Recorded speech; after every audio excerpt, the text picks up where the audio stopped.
Voltamos a falar sobre o surto de gripe, epidemia, inclusive em alguns locais, e o aumento dos registros de Covid-19. São Paulo tem um crescimento de cerca de 50% nas internações provocadas pela influenza. É muita coisa. E é sobre isso que falamos agora ao vivo com a doutora Rosana Hitman. Ela é médica infectologista do Hospital Emílio Ribas. Doutora, muito obrigada por nos atender. Uma boa noite. Boa noite, Carol. Boa noite a todos. E, doutora, a ideia aqui também é prestar um serviço para quem nos acompanha. Dúvidas com relação à Covid-19, também dúvidas com relação à gripe. Mas eu quero começar a nossa conversa com o seu relato pessoal. Como médica infectologista, o que dá para nos dizer sobre esse momento em São Paulo? O hospital em que a senhora trabalha registrou esse aumento de casos de gripe e de Covid. A maioria das internações hoje é por Covid ou por gripe? Bom, Carol, o que a gente viu nos hospitais, eu trabalho mais de um hospital, é um aumento super significativo do número de casos de gripe, de influenza. Então, eu te diria que a cada 10 pacientes que estão internando com a gente, 9 são influenza e uma é Covid. Então, uma desproporção muito grande do ponto de vista, estou falando a nível hospitalar. Lembrando que eu trabalho também em maternidade, então as gestantes, que é considerado um grupo de risco, se você me perguntar quem é que está internando, são exatamente as pessoas que pertencem ao grupo de risco. O grupo de risco de gripe, só para a gente recapitular, é o mesmo da Covid, só que a gente inclui também as crianças. As crianças acabam, na influenza, né, na gripe, as crianças acabam sendo também um grupo de maior risco para a hospitalização. Então, eu não tenho a menor dúvida do aumento super expressivo que nós tivemos, fora do esperado, né, fora do esperado do ponto de vista de sazonalidade. Nós estamos em final de dezembro, eu não consigo lembrar alguma vez que a gente viu essa situação aqui em São Paulo.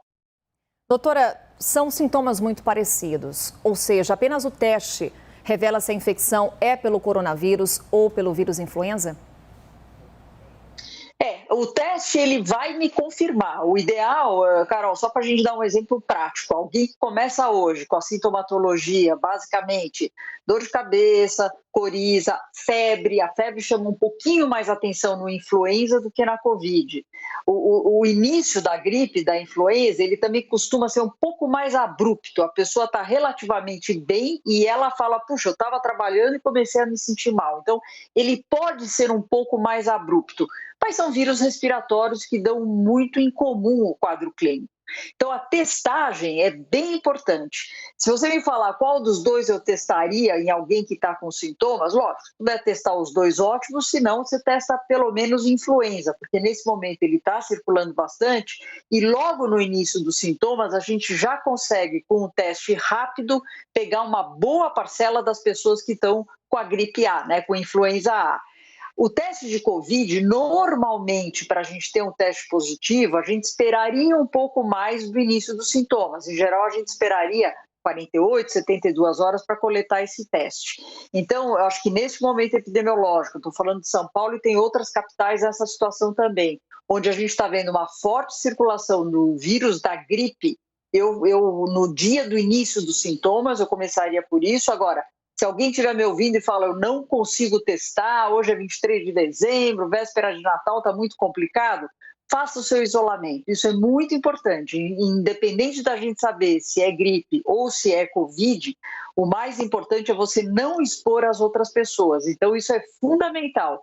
Lembrando que na gripe, a grande momento de transmissão é quando você inicia os seus sintomas e principalmente nos primeiros dias. A Covid, você já estava transmitindo 1, 2 dias antes de começar o sintoma. Seja um, seja outro, a gente precisa se isolar para não colocar os outros em risco. Doutora, esse teste para identificar o vírus influenza, ele é facilmente encontrado? Ele é facilmente encontrado, é um teste, nós temos, assim como na Covid, a gente tem aquele teste rápido, né, que é o teste imunocromatográfico, é o nome do teste, mas você faz aquele swab nasal, esse resultado sai muito rápido e você já consegue diferenciar se você tem influenza e se é influenza A, que a imensa maioria está tendo influenza A, H3N2. Então, é um teste disponível, é um teste rápido E, lógico, existe também o teste de PCR, que é um pouquinho mais específico, demora um pouco mais e tem um custo um pouco mais elevado. Então, para a influenza A, o teste imunocromatográfico está perfeitamente resolvendo o nosso problema em termos de diagnóstico. E, Carol, só para lembrar, gripe tem tratamento, tem remédio, tem antiviral específico para a gente dar. E quanto mais precoce a gente começa, melhor. Então, estou te falando isso porque você fazer o diagnóstico diferencial e fazer a testagem também me ajuda no sentido da conduta médica que eu vou ter, em especial para os grupos mais vulneráveis, Carol. Se você imaginar ou um idoso, ou alguém que já tem uma doença pulmonar, uma asma grave, alguém que está fazendo algum tratamento, sei lá, imunossupressor, uma gestante. Então, tem situações de maior risco onde, se eu souber que aquele paciente está com influenza, lógico, a minha tendência é iniciar o tratamento precocemente. Doutora, contra a gripe tem tratamento e tem vacina, mas a vacina disponível hoje, ela é eficaz contra essa variante que está em circulação, a H3N2? Bom, excelente a tua pergunta, né? A vacina da gripe, o que tem dentro de qualquer vacina da gripe em qualquer lugar do mundo é definido pela Organização Mundial da Saúde. Então, independente de você ter a vacina do laboratório A, B ou C, a composição da vacina é a mesma. A vacina que nós estamos usando, a de 2021, ela tem uma cepa do H3N2, mas ela não é especificamente a mesma variante do H3N2 que está circulando. O que tem dentro da vacina é uma que chama Hong Kong e o que está circulando ela chama Darwin, que foi a cidade lá na Austrália onde essa cepa foi sequenciada. Então, assim, se você me perguntar, tem ação específica? Minha resposta é não. A dúvida é, pode ter alguma ação indireta, alguma proteção cruzada, mesmo que não seja especificamente? Possivelmente sim. Então, contraindicação para vacinação não tem. Agora, falar que eu vou indicar a vacina com o intuito da prevenção para esta cepa que está circulando agora, também não é verdade. Então, a cepa Darwin, ela já está incluída na versão 2022, que é uma vacina de gripe que, em geral, chega aqui no Brasil, março, por aí é que ela está chegando. Então, neste momento, Carol, nunca foi tão importante. Infelizmente, perdemos o contato. Agora sim, retomamos o contato com a doutora Rosana Hickman, que ela destacava a importância da vacinação nesse momento, né, doutora? Vamos lá. Não, e eu ia falar da importância... Mais uma vez perdemos, mas estamos lhe ouvindo, doutora. Não estamos vendo a sua imagem, mas estamos recuperando aqui o seu áudio. Então, por favor, para complementar a sua resposta. Então, a importância, o que eu ia falar, a importância do uso da máscara, porque mesmo que a gente não tenha uma vacina específica, eu consigo, eventualmente, ter a máscara, que é uma proteção que a gente pode ter importante agora para a gripe. Então, é nesse aspecto que eu queria falar. Mesmo que eu não tenha uma vacina específica, eu tenho barreiras que eu posso usar. Higiene das mãos, uso da máscara, ambientes ventilados, distanciamento entre as pessoas, tudo isso é bastante importante. São aquelas medidas que, inclusive, previnem contra a Covid-19, né, doutora? Os protocolos sanitários que sempre destacamos necessários nesse momento de pandemia. Então, é inevitável também eu trazer algumas perguntas com relação à Covid-19, repercutindo com a senhora declarações, por exemplo, de hoje, do ministro da Saúde, Marcelo Queiroga. Vemos nas imagens crianças sendo vacinadas em outras partes do mundo, mas por aqui a situação ainda está indefinida. Hoje, o ministro da Saúde disse o seguinte, doutora: óbitos em crianças estão num patamar que não implicam em decisões emergenciais. Queria a sua posição com relação à declaração do ministro da Saúde. Óbitos em crianças, nesse momento, estão num patamar que não implicam em decisões emergenciais? Olha, Carol, se a gente pegar os números e contra números, eu acho que não tem o que a gente falar. O Brasil, infelizmente, a gente perdeu um número de crianças para a Covid-19 que a gente não perde e nunca perdeu com outras doenças que eu podia também prevenir através de vacinas. Nós estamos falando na faixa etária específica de 5 a 11 anos, que é exatamente a faixa etária que nós estamos discutindo a vacinação, são 301 crianças perdidas e se a gente fizer uma conta rápida, praticamente a cada 2 dias uma criança morreu no Brasil por uma doença imunoprevenível, ou seja, por uma doença que eu tenho vacina.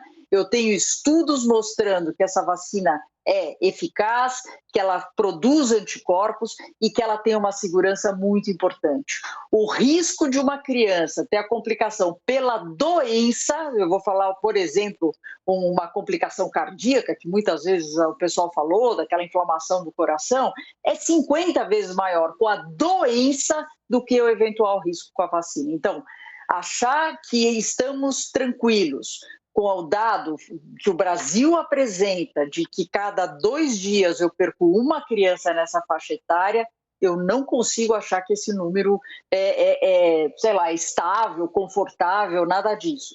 Se eu não tivesse o que oferecer, e digo mais, Carol, a minha grande preocupação são as crianças de risco para uma Covid mais grave, para hospitalização.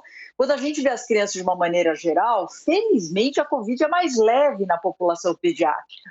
Agora, a hora que você vai para uma criança que tem uma asma grave, uma criança com obesidade, tem muitas crianças do Brasil com obesidade, uma criança que já tem alguma doença de base, o risco dessa criança ter complicação é muito maior. Como é que eu vou deixar de dar o direito para os pais e para os pediatras e para todo mundo de poder proteger essas crianças e evitar e minimizar o risco de hospitalização e morte? Então, eu acho que essa decisão é muito importante. Se você pegar qualquer sociedade científica, a Câmara Técnica, a própria Anvisa, não existe quem seja contra a vacinação, desde que a gente tenha acesso aos dados e aos estudos já realizados. Então, isso é muito importante. Então, eu te diria, Carol, que eu acho que a consulta pública, isso vai acontecer naturalmente. Os pais que não se sentem confortáveis em vacinar seus filhos, não vão levar seus filhos para vacinar. O que eu não posso é privar os pais que querem proteger os seus filhos, em especial aquelas crianças que têm fator de risco para uma Covid mais grave. Então, de verdade, eu espero que a ciência prevaleça, os dados prevaleçam, nós temos dados suficientes para realmente ter uma decisão a favor das crianças em termos de proteção. Doutora, nosso tempo está acabando, mas eu preciso fazer mais uma pergunta para a senhora. Temos aqui informação de 111 casos confirmados de infecção pela variante Ômicron em território brasileiro. A pergunta que eu lhe faço: estamos às vésperas do Natal, momento de reunião familiar, orientações médicas com relação aos cuidados ao encontrar os familiares nesse momento. E também lhe pergunto com relação a festas de Réveillon e também ao Carnaval, que começa a ser cancelado em algumas capitais, em algumas cidades. Medida correta e prudente nesse momento? Carol, vamos começar pelo Natal. Primeira coisa super importante: se tiver alguém da família que esteja com algum quadro clínico relacionado a qualquer infecção respiratória, não vai encontrar a sua família. Isso é muito importante, não vai expor o resto da família. Então, essa é a primeira medida. Segunda coisa, se puder, se tiver a oportunidade, a testagem antes de reunir sua família, em especial se você tem pessoas mais vulneráveis na sua família, idosos, pneumopatas, você pode fazer a testagem antes de reunir todo mundo para dar uma segurança maior. A testagem é muito importante. Outra dica: tenta fazer núcleos familiares nas mesas juntas, ou seja, aqueles que convivem em casa, eles na hora da refeição, que é a hora mais importante em que você vai retirar sua máscara para se alimentar, faça junto com seu marido, seu filho, faça pequenos núcleos familiares e não junte todo mundo numa grande mesa onde você pode ter esse risco. Outra coisa, tente sempre ambientes abertos, bem ventilados, isso também melhora muito em termos de risco. Então, não existe risco zero, mas a gente consegue, com essas medidas, diminuir bastante o risco em termos de contaminação dos familiares, visto que a gente está vendo grande circulação, tanto da Ômicron quanto em relação ao vírus influenza. Em relação ao Réveillon, esse controle é mais complicado, né, Carol? Porque não é uma festa que você consegue controlar, é uma festa de muita gente aglomerada, você não sabe quem está vacinado, quem não está, quem está com sintomas, quem não está. Então, daí vai a recomendação de que quem realmente não quer correr o risco, não se exponha, não vá a essas festas onde vai ter muita aglomeração. faça o seu Réveillon, de novo, com um grupo mais restrito de pessoas, onde você tenha e possa ter um controle maior. Em relação ao Carnaval, Carol, eu acho que ainda é um pouco cedo para a gente falar, né? Eu entendo que o Carnaval tem toda uma preparação, mas do ponto de vista sanitário, que é o que eu consigo falar, eu acho que a gente precisa entender um pouco melhor como é que vai ser a evolução e a disseminação da Ômicron. A Ômicron está mostrando no mundo inteiro que ela se espalha muito rápido, muito fácil, e por outro lado, a boa notícia é que ela não tem causado doença tão grave quando a gente compara com as outras variantes. Então, eu acho que em relação ao Carnaval, eu diria que eu prefiro entender um pouquinho melhor essas curvas todas, ver o que vai acontecer em termos de evolução para dar uma opinião. Agora, o Natal que é agora e o Réveillon que é agora, já está muito claro o que a gente tem que fazer. Doutora Rosana Hickman, médica infectologista do Hospital Emílio Ribas, mais uma vez, nosso agradecimento por essa conversa esclarecedora. Boas festas e até uma próxima oportunidade. Obrigado, boas festas a todos. Se Deus quiser, um ano mais calmo ano que vem. Tomara, doutora, obrigada.